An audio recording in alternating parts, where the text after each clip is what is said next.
Galeana, que es la embajadora de México en Colombia, es historiadora y académica de la UNAM durante mucho tiempo en México, directora de 10 instituciones, autora de 15 libros y fundadora del Museo de la Mujer en México. Y entre otras, pues le otorgaron la medalla al mérito ciudadano, entre varios reconocimientos. Señora embajadora, es un gusto para nosotros tenerla aquí en nuestro comité de Women in Concrete Alliance y con mucho gusto pues queremos que nos comparta esta presentación que ha preparado especialmente para nosotros con un título Por una cultura de paz. Bienvenida. Muchas gracias. Bueno, primero que nada, le agradezco a Nora, directora de esta organización Women in Concrete Alliance, que me hayan invitado para participar en el comité y para hablar. Bueno, en primer lugar, las felicito por el trabajo que realizan para buscar el empoderamiento de las mujeres en la industria de la construcción, que es una industria muy importante, pues tan es fundamental que es de la primera que se ha reactivado ahora en esta pues, pandemia que paralizó todas las actividades económicas, pues por la importancia que tiene para el desarrollo de los países. Y como ya saben, pues sí, soy historiadora y para resolver un problema cualquiera que se nos presente, lo que tenemos que hacer es buscar el origen de ese problema, porque si no sabemos cómo se originó el problema, no podremos solucionarlo. Y por eso le puse a esta presentación Por una cultura de paz, porque la paz ha sido la búsqueda de lo que es la agenda internacional desde la Segunda Guerra Mundial. Siempre se ha buscado que haya esta cultura que sustituya a la cultura belicista que ha prevalecido a lo largo de la historia de la humanidad.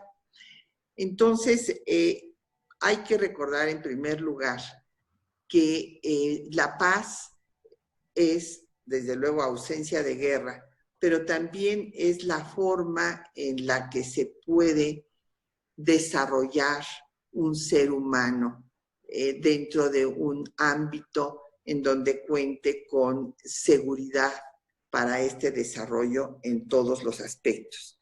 Y en el caso de las mujeres, lamentablemente han tenido un ambiente contrario a su desarrollo y ahora vamos a ver la razón por la cual no pueden vivir en paz, y esto ha quedado de manifiesto con esta crisis sanitaria en la que se han incrementado la violencia hacia las mujeres en una forma desorbitada, y también la crisis económica a quienes más afecta es a las mujeres, porque de todos los pobres, las más pobres han sido las mujeres. ¿Y por qué?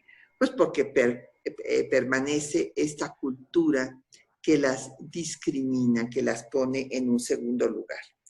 Entonces vamos a ver cuál es el origen histórico. Pasamos la primera lámina, el origen histórico de la discriminación y la violencia de género. Hay una cita aquí interesante que les pongo de una dramaturga francesa, Olympia de Gouges, que habló de que el desprecio de los derechos de las mujeres eran las causas de todos los males públicos y de la corrupción. Imagínense que esto lo escribió en 1791. Y lamentablemente Olympia de Gouges, que hizo la Declaración de los Derechos de las Mujeres, de las Ciudadanas, fue ejecutada en la guillotina por sus propios compañeros revolucionarios en la etapa del terror.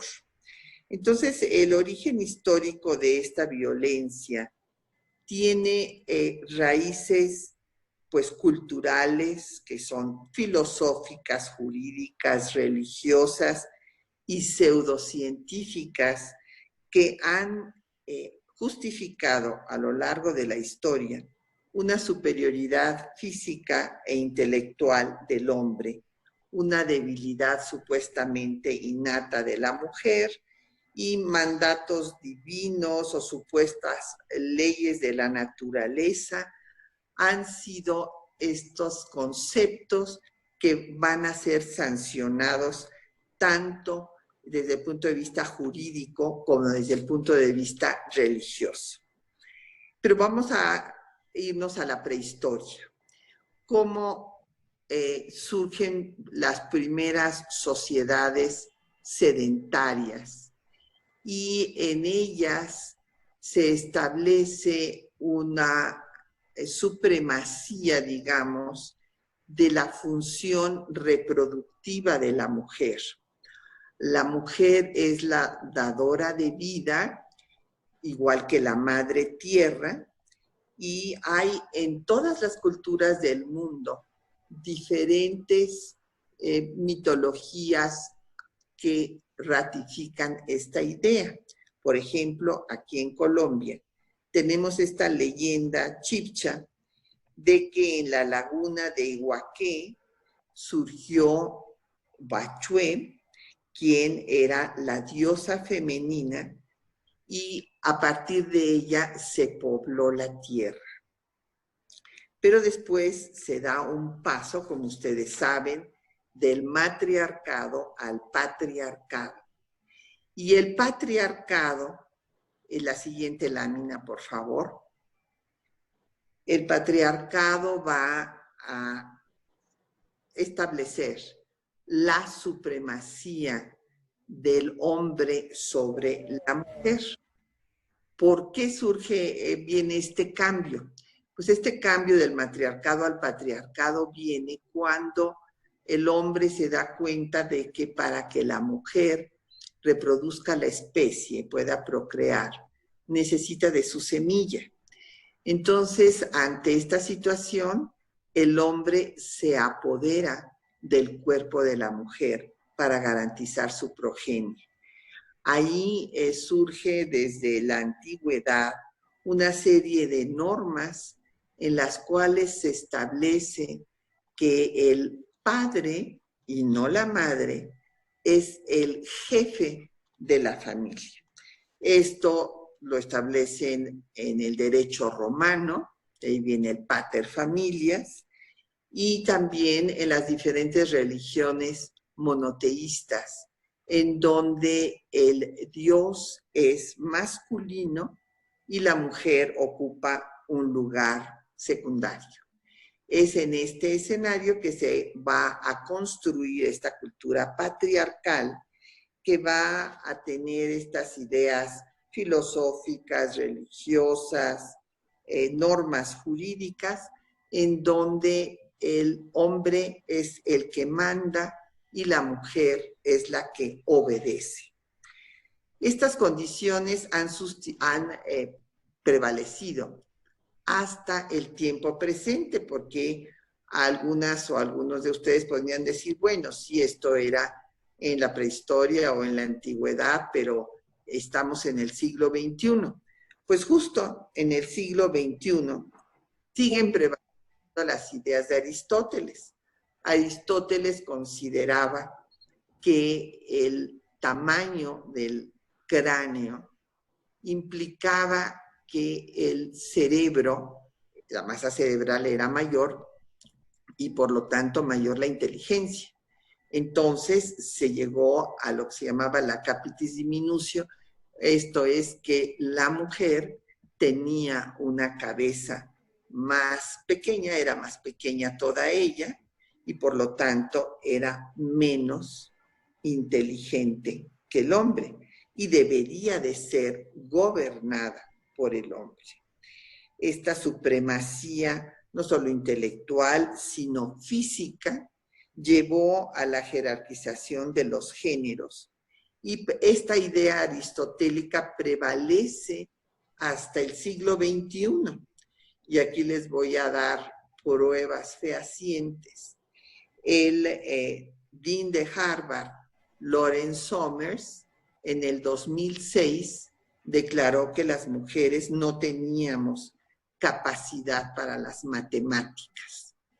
Esto fue un escándalo internacional, las matemáticas de todo el mundo lo censuraron diciendo que no tenía ningún fundamento científico lo que estaba diciendo y le demostraron que lo que pasaba era que había más hombres que mujeres que se dedicaban a las matemáticas porque a las niñas se les privaba de ir desarrollando el lenguaje matemático desde la infancia. Y en efecto, si ustedes van a comprar un obsequio para un bebé que acaba de nacer o un cumpleaños de algún niño o alguna niña, si llegan a la juguetería y dicen que van a regalarle a una niña, inmediatamente las llevarán a la esquina de las Barbies, donde están también las escobitas, los trapeadores, las cocinitas, pues para que esa sea su función. Si les dicen que es un niño, lo llevarán a donde están los mecanos y los juegos educativos. Entonces todo esto va marcando la educación diferenciada entre los niños y las niñas casi, digamos, desde que nacen, desde la cuna. Entonces, esta idea de Summers fue replicada en otra forma por un ingeniero de Google, James Damore, que en el 2017 también dijo que las mujeres teníamos menor capacidad para la ingeniería informática. Es una pena que la idea de Platón, y por eso se hablan de ideas platónicas, porque no aterrizaron en la realidad, sino que siguieron siendo una utopía. Platón había dicho que no había nada mejor para una sociedad que contar con todos sus miembros para su defensa.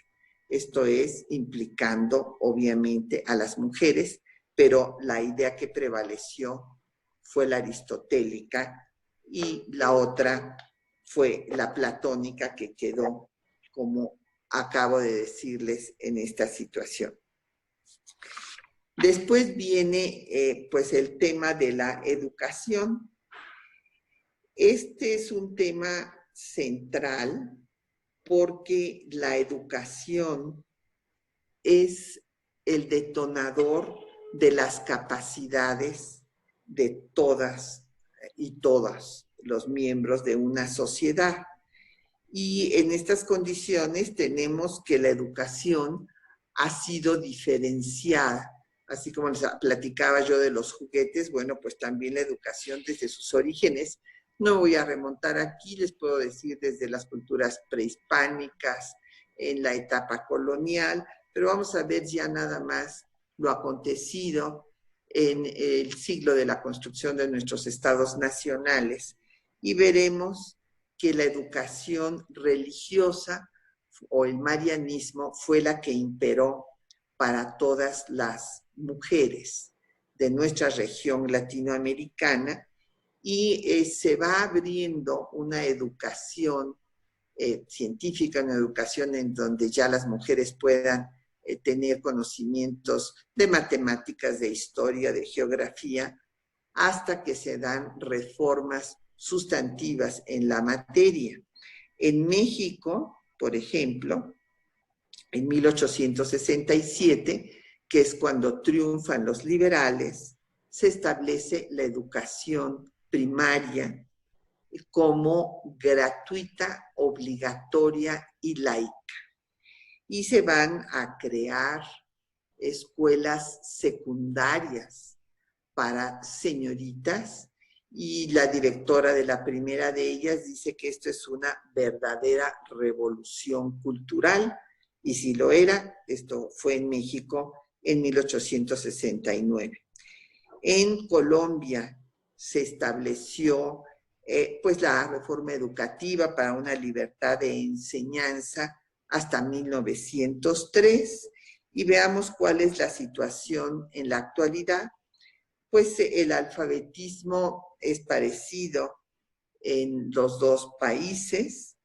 En cuanto al nivel educativo, en primaria es también muy semejante, 96% y 91 y fracción aquí en Colombia. En la educación secundaria, Colombia va más adelante con un 81% y en México con un 69%. Y en educación superior, pues México tiene nada más el 30% y la educación superior en Colombia tiene un 65%. Todo ello, desde luego, hay que tomarlo de acuerdo al nivel de población, porque pues en México tenemos más del doble de la población de Colombia, y por eso hay que hacer este comparativo, pero siempre tomando en cuenta esta diferenciación en cuanto a la población. Ahora hay una cosa muy interesante. Yo hice un estudio de cuáles eran los mejores promedios de la universidad pues, más grande de México y una de las más grandes del mundo, que es la Universidad Nacional Autónoma de México, a la que yo pertenezco. Y ahí lo que saltó de este estudio es que siempre las medallas de los mejores promedios las ganan las estudiantes de las diferentes ramas del conocimiento. Entonces hice un estudio para ver cuál era el común denominador de estos mejores promedios. Si se debía a que venían de diferentes estratos socioeconómicos, de diferentes sistemas educativos en sus estudios preparatorios, y resultó que el único común denominador de todas las mejores promedios, esto es, incluidos también a los jóvenes estudiantes, era el mayor nivel de escolaridad de sus madres, lo cual demuestra fehacientemente que la mejor inversión que puede hacer un Estado y una sociedad es la educación de sus mujeres. Por otra parte, tenemos que, en cuanto a niveles directivos, si vemos de las 41 universidades públicas que hay en México, solo 5 están dirigidas por mujeres. Y aquí en Colombia, de 31 universidades públicas, solo 2 están dirigidas por mujeres. O sea, como vemos, el techo de cristal subsiste. Ahora pasemos a derechos laborales. Los derechos laborales pues han tenido también una diferenciación entre los sexos a lo largo de la historia. En México hubo huelgas de mujeres que pedían mejores condiciones laborales desde el siglo XIX. Las zaraperas en Puebla, por ejemplo, o las cigarreras en la Ciudad de México. En Colombia también hubo huelgas de costureras. Esto ya fue en el siglo XX. En México tenemos registradas huelgas desde el siglo XIX. Y finalmente, en México se establecieron los derechos de las trabajadoras en la Constitución de 1917, la que se da al triunfo de la Revolución Mexicana. En esta Constitución se establece lo que en ese momento fue una utopía y se sigue luchando para que sea una realidad, que a trabajo igual debe corresponder salario igual, pero México se puso a la vanguardia y aquí sí fue del mundo, estableciendo en la Constitución los derechos de las trabajadoras que estaban embarazadas y que desde esa Constitución de 17 deberían de dejar de tener trabajos físicos antes de 3 meses antes de su parto y tendrían que tener una licencia con goce de sueldo después de haber dado a luz. En 1931 se da una ley de trabajo en la cual se vuelve a ratificar que por trabajo igual debe corresponder salario igual. Sin embargo, la situación actual en México encontramos una brecha salarial de 43%, de 43% menos salario para las mujeres por el mismo trabajo. En cuanto a Colombia, también en 31 se estableció que las mujeres debían de recibir su salario sin intermediación de sus representantes, o sea, sin que el salario lo recibieran los esposos. Y en 62, Colombia se integra a la Convención de la Organización Internacional de Trabajo para que hubiera igual remuneración a trabajo igual. Sin embargo, la brecha actual es de 47%, o sea, muy parecida a la que tenemos en México. Yo hice una interpretación de una encuesta nacional que se hizo por el Instituto de Investigaciones Jurídicas de la Universidad Nacional Autónoma de México, y esta encuesta fue publicada hace un par de años y desde luego la situación cultural no ha cambiado en 2 años. Ojalá que pudiéramos decir que esto ya no es así, pero esta es la mentalidad.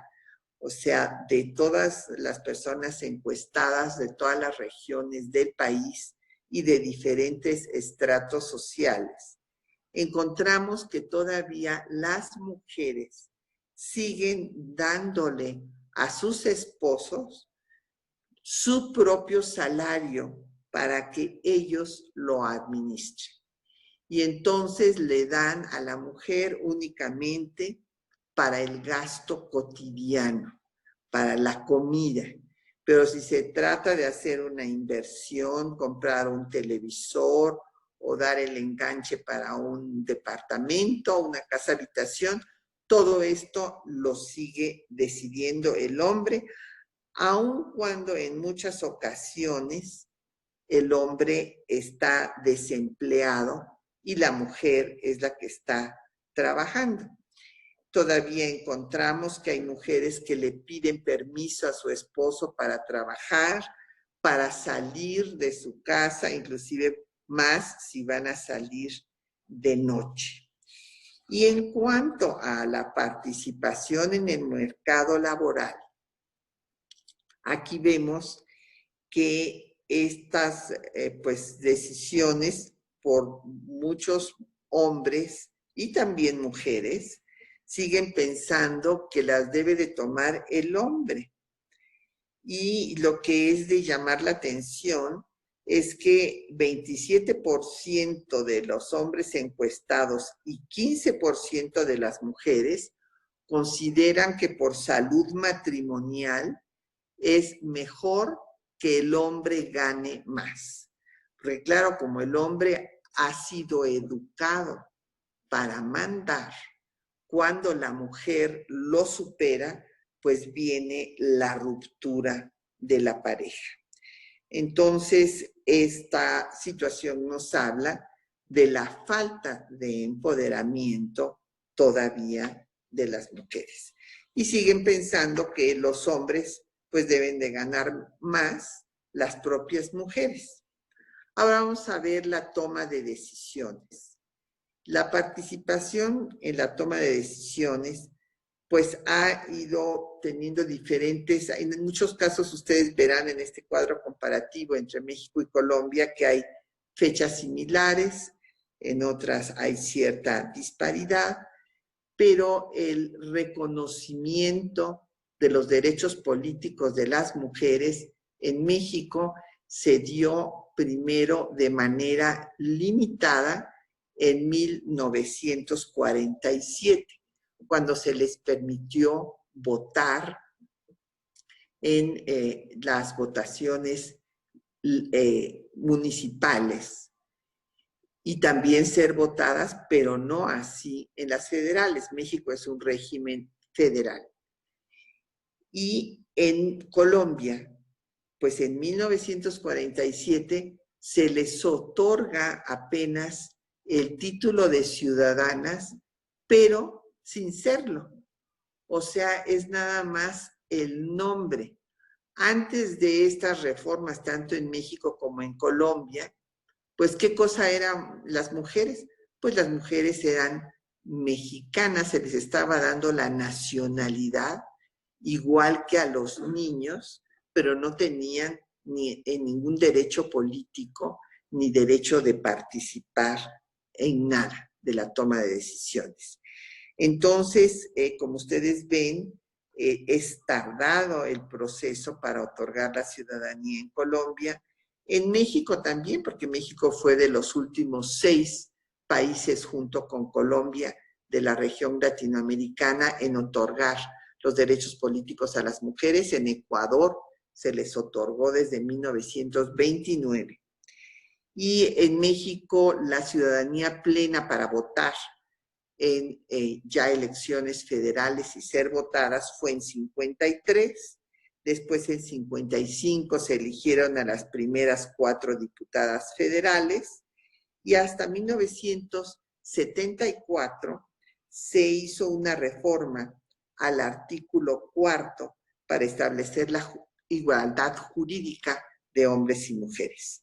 En Colombia fue hasta 1954, un año después de México, cuando se les dio el derecho a votar y votaron en 57 por primera vez, 2 años después de México, y en 1991, esto sí es casi 20 años después de México, se les da la igualdad de derechos a hombres y mujeres. Y ahora, ¿qué hay del paso de la ciudadanía de votar y ser votadas al ejercicio del poder? Y entonces aquí encontramos que se van dando pasos distintos.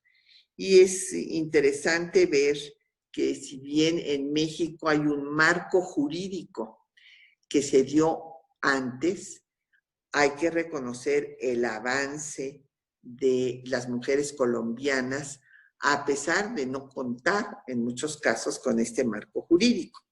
En México la primera diputada fue en 1954, las primeras diputadas federales fueron en 55, la primera ministra de la Corte fue en 59, las 2 primeras senadoras en 64 y la primera gobernadora hasta 1979. Y tuvimos una mujer canciller hasta 1998. Mientras que en Colombia tuvieron una gobernadora desde 55, una primera senadora en 58 y la primera magistrada de la Corte fue en 85 y la primera canciller en 91. En fin, hay algunas diferencias, pero es muy parecido cómo se va dando el desarrollo en nuestros 2 países, pues tenemos las mismas, los mismos orígenes, tanto culturales como históricos, entonces de ahí la similitud. Ahora veamos la participación política actual. En México, en el Poder Ejecutivo actual, de 20 secretarias, solo 8 son mujeres. En el Poder Legislativo tenemos más del 40% que es la cuota internacional parlamentaria, o sea, ya llegamos a la paridad prácticamente, 48.2% y 49.22% en el Senado. Y del Poder Judicial, de 11 ministros de la Corte, tenemos 3 mujeres. mientras que en el Ejecutivo Federal de Colombia, pues tenemos en el Ejecutivo de 20 instituciones, hay paridad en este gabinete, 10 mujeres, pero vemos un gran rezago en el poder legislativo. Y les voy a decir por qué. No crean que fue nada fácil hacer que en el Congreso mexicano, tanto en la Cámara de Diputados como de Senadores, hubiera paridad.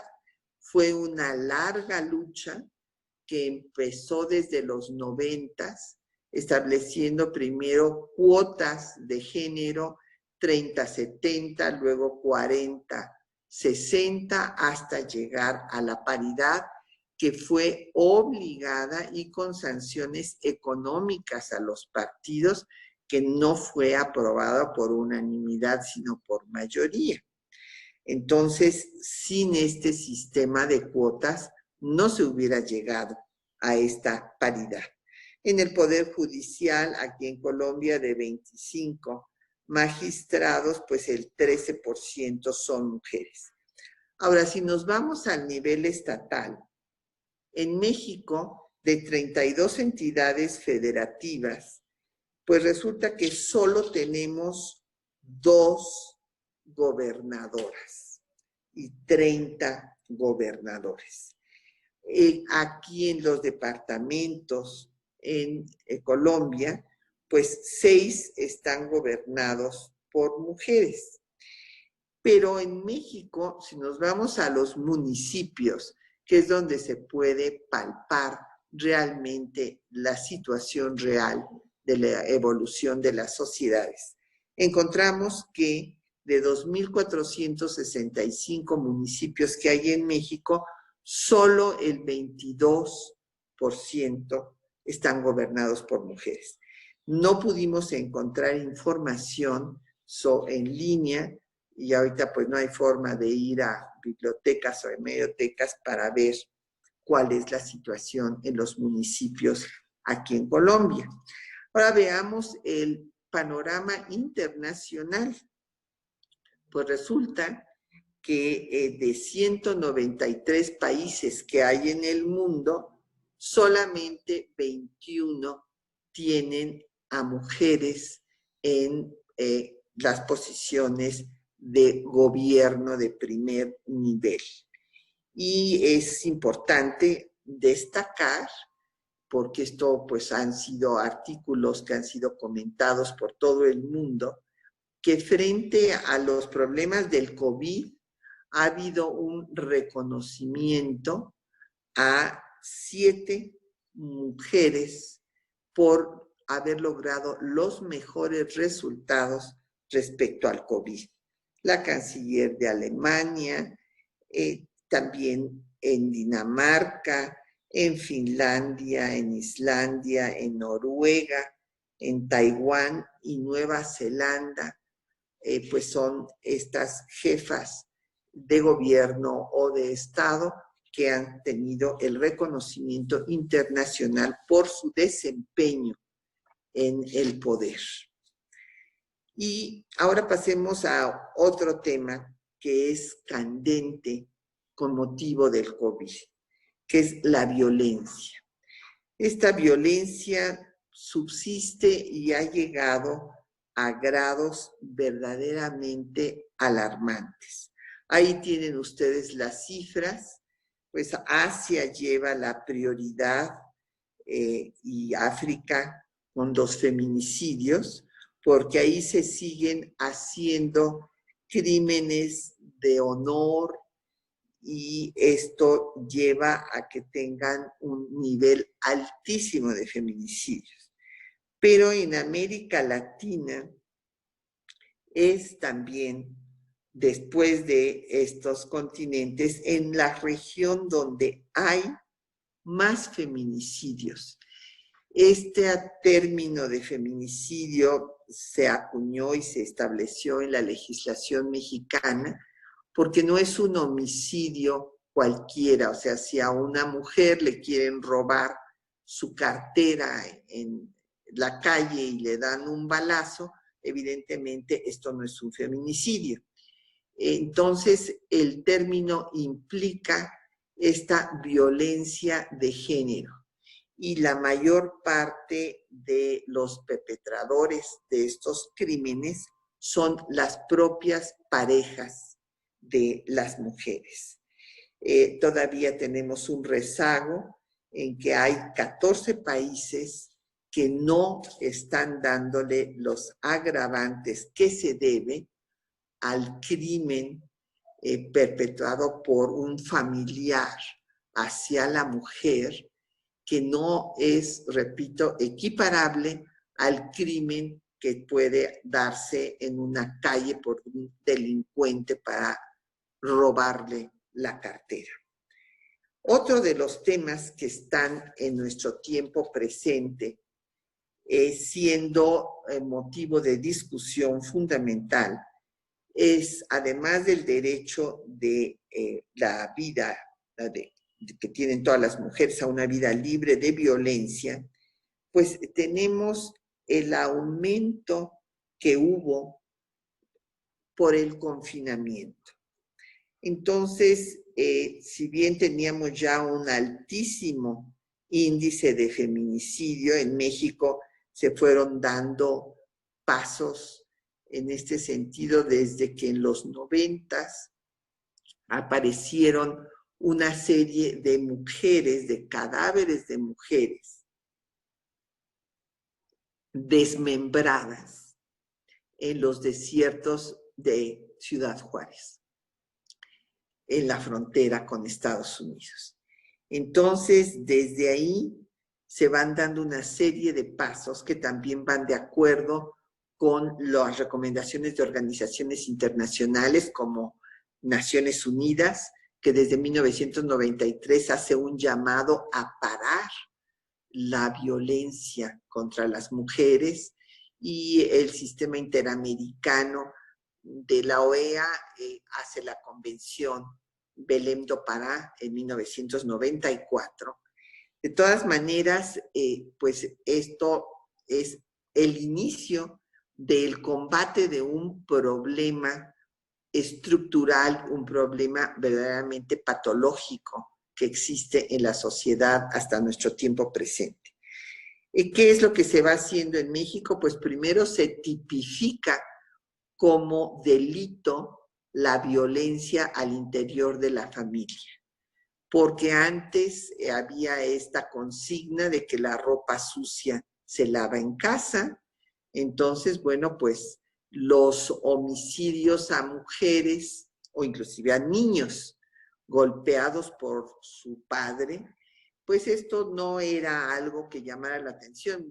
Tuve en mis manos un reporte del jefe de la policía de Londres, claro, esto desde finales del siglo XIX, en donde decía que había sido un año con saldo blanco en la ciudad londinense porque no había habido ningunos asesinatos, salvo los comunes de los hombres que, castigando a sus mujeres, pues las mataban. ¿Por qué? Porque pues el hombre era el jefe y tenía que castigar a la mujer cuando ésta se portaba mal, y pues a veces se le pasaba la mano y la mataba. Entonces esto se veía perfectamente normal. Entonces, en 96 en México se da este paso fundamental de que el Estado y la justicia, las leyes, entren al interior de la casa y decir, a ver, aunque estés al interior de tu casa, tú no puedes hacer ahí lo que quieras con los miembros de la familia. Esto es un delito. Entonces se tipificó como delito la violencia al interior de la familia. Luego se hizo una ley en el 2006 para garantizar el acceso de las mujeres a una vida libre de violencia. Se establecieron alertas de género y en 2007 se tipificó también como un delito la violación en el matrimonio. ¿Por qué? Porque antes se consideraba que la mujer pues era un objeto de uso sexual y que el hombre, el marido, tenía derecho a usarla cuando lo necesitaba, con o sin su consentimiento.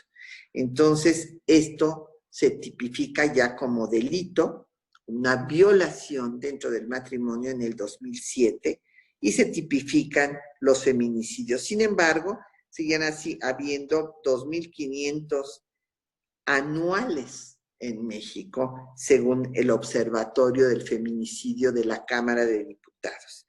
Pero el Centro de Investigación y Docencia Económica reportó que en este confinamiento que hemos tenido en todos nuestros países por el terrible problema sanitario, se ha incrementado en un 191% el número de llamadas de auxilio y los refugios para mujeres golpeadas o maltratadas ha incrementado en un 80% la solicitud de ser admitidas como refugiadas.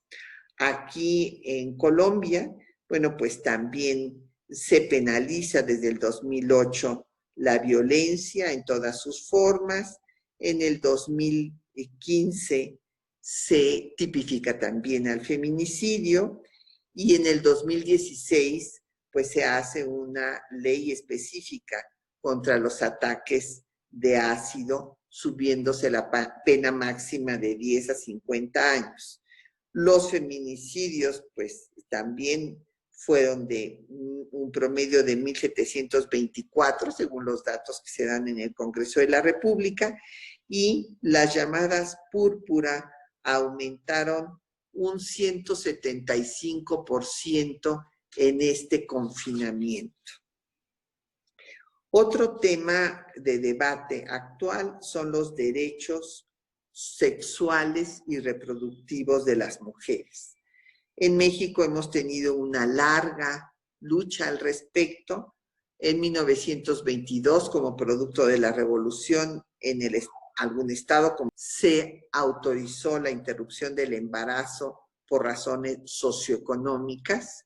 Esto estuvo vigente desde 1922 hasta el 2009, en que fue una gobernadora la que llegó a suprimirlo, porque evidentemente el ser mujeres no significa ser feministas. Hay mujeres que son más antifeministas que muchos hombres y tenemos grandes aliados que han luchado también por defender nuestros derechos en el sexo masculino. Después, en 31, se permite la interrupción del embarazo por violación o por riesgo de vida de la madre. En 2000 se aumenta cuando hay inseminación artificial no consentida, y en el 2007 México se pone la Ciudad de México a la cabeza en América Latina, aprobando la interrupción legal del embarazo en las primeras 12 semanas de gestación.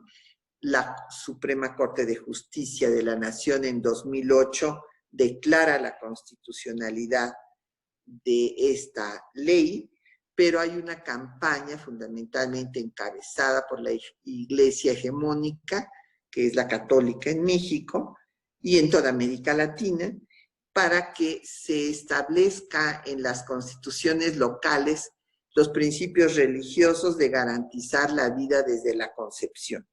Y esto ha llevado a que haya 17 estados en donde hay mujeres que se les ha encarcelado hasta por 25 años por una interrupción del embarazo. Se ha avanzado afortunadamente en el estado de Oaxaca y en el 2019 se ha despenalizado el aborto en esa entidad en las primeras 12 semanas de gestación, pero hay muchos estados de la República donde tienen congelado todavía el tema. Aquí en Colombia, pues hay desde 37 el aborto terapéutico y se autorizó para salvar lo que se llamó el honor. Y después, en el 2006, la Corte lo despenaliza por las tres causales primeras que se despenalizaron en México, que fue violación, malformación, riesgo de vida o salud de la madre. Antes del COVID, ustedes habrán visto que estábamos inmersos en el mundo en una movilización que es la cuarta ola del feminismo.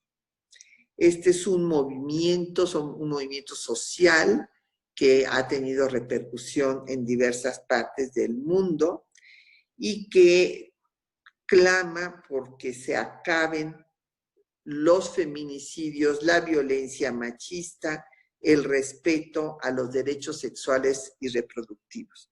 Porque esto es muy importante decirlo, esto de la violencia machista es algo que explica el aumento terrible de los feminicidios. ¿Por qué? Porque todavía hay hombres que fueron educados por sus madres dentro de esta cultura patriarcal, machista, en la que el hombre manda y la mujer obedece. Y cuando la mujer no obedece, pues entonces se le somete. ¿Y cómo se le somete? Por la fuerza. Y cuando sigue pues fuera del control, viene esta venganza feminicida. Déjenme decirles que hay una frase que la sintetiza y que apareció en los baños de facultades mayoritariamente masculinas, como es la Facultad de Ingeniería en mi universidad, pero también en facultades femeninas como la de Filosofía y Letras, y por eso es que se desató un movimiento feminista que llamó a miles de mujeres a manifestarse en las calles, porque el letrero era: agarren a las feminazis y viólenlas. Entonces, esta situación de confrontación ha llevado al incremento de los feminicidios, y dentro de la lucha que se da para acabar con estos atavismos patriarcales, pues están desde luego las diversas pues manifestaciones y acciones de Naciones Unidas, como el movimiento He for She, que fue muy exitoso. También ha habido marchas, paros internacionales. El primer paro internacional fue en el 2017 y después surge el movimiento Me Too, que también tuvo grandes repercusiones en todo el mundo. ¿Por qué? Porque es la que puso, el movimiento que puso de manifiesto lo que mencionábamos hace un rato, que las mujeres, sus cuerpos han sido consideradas objeto de uso sexual. Entonces se clama por el respeto al cuerpo de la mujer y que acabe el acoso sexual. Y también surge en el 2018 la Marea Verde.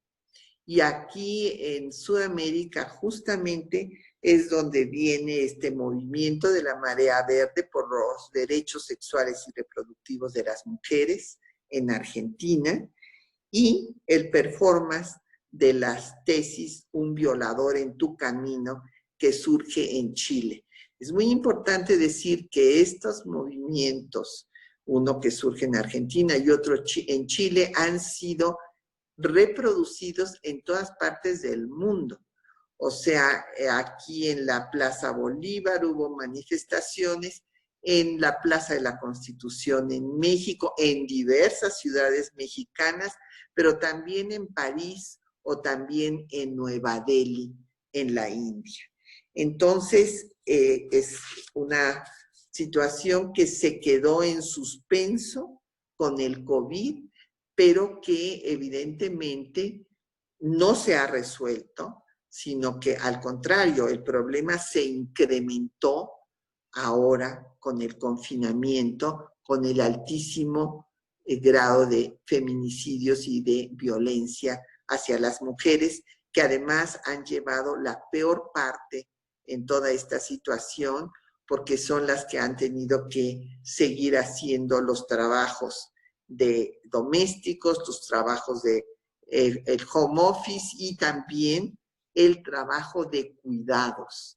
¿Quiénes son las que cuidan a los enfermos? Pues las mujeres.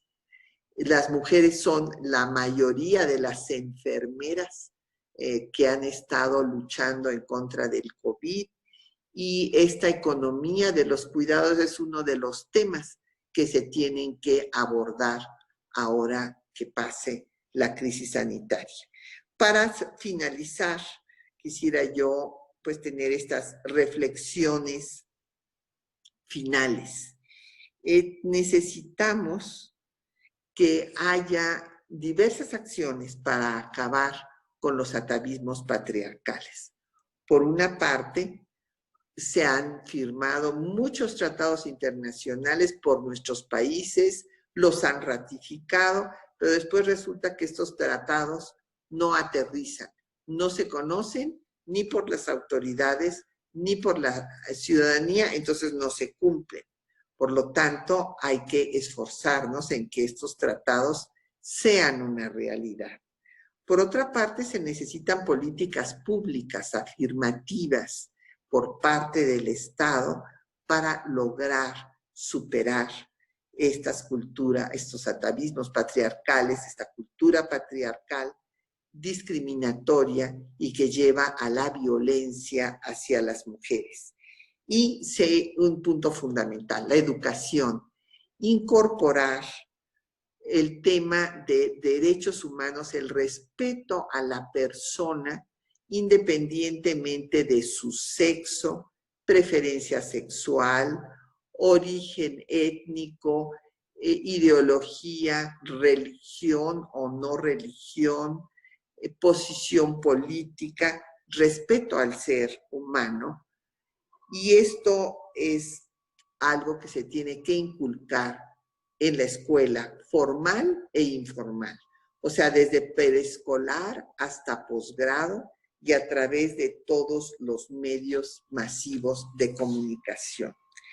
Finalmente, recordemos que el mejor termómetro para medir el grado de civilización de un pueblo, como muy bien escribió el filósofo italiano Norberto Bobbio, es ver la situación de sus mujeres.